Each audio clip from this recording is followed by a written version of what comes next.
Minority of fans that have, well, Millwall have done so much to try and improve their reputation. They're a tough club, but when you see scenes like this and the police, the Metropolitan Police, being beaten back and women and children crying in the stadium, and these are selected images, we should say. Ooh. There are other images that we could show, we are not going to show. We will of course pass those on to the authorities. But in the second half of an FA Cup semi-final, and in a way, does this represent a loss of what is wrong sometimes?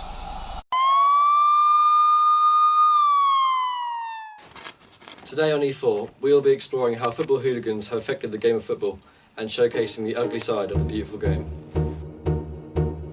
Football hooliganism is on the decline in English football, but in the 2014-15 season there were still 1,918 banning orders in the English football leagues. Even though the level of hooliganism is dying down, there are still racist chants and fights at most of the games. Millwall's unwanted association with the football hooliganism became strongly apparent with their rise in the English game during the 1980s. Over the years in English football, Millwall Football Club has had a reputation for continuing to be a club that attracts potential football hooligans. In 2013, Millwall played Wigan in the FA Cup semi-final and a fight broke out between fans and police.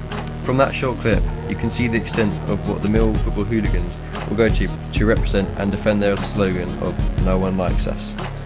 The definition of a football hooligan is a violent troublemaker whose actions are associated with or motivated by their support of a football team. We're going to ask some students what they think the definition is. What do you think a hooligan is? It's just like football fans in general. Someone who starts fights. It's something to do with football, isn't it? Commentators call it mindless violence, but that's just a lazy phrase. There is real social value to it. Gangs of football hooligans, known as firms, act as a social network for members, many of whom are just normal people. You see, hooligans enjoy testing the policing of matches, which has tightened significantly over the years. We've come here to this local college to meet Dean, a student and self-confessed football hooligan. So what drives you to be so violent? Simple answer, the buzz. To be honest, when I'm at it, I love every fucking minute of it. And how involved do you get in the fights? I've been at times where people get hurt very badly. I've seen people killed. I look for trouble and find it by the lorry load. There's plenty of light-minded kids looking for a dose of it. So I've worked at Millwall Football Club as a steward for just over a year and a half now, and I have seen some extreme cases of football hooliganism. And what was the most extreme case you've seen?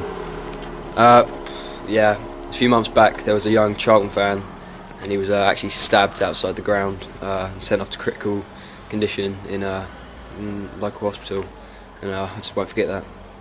After the break, we will be interviewing John Nixon, a member of the FA who will be talking to us about his view on football hooliganism. It gets to the point where it ruins the beautiful game. London calling to the faraway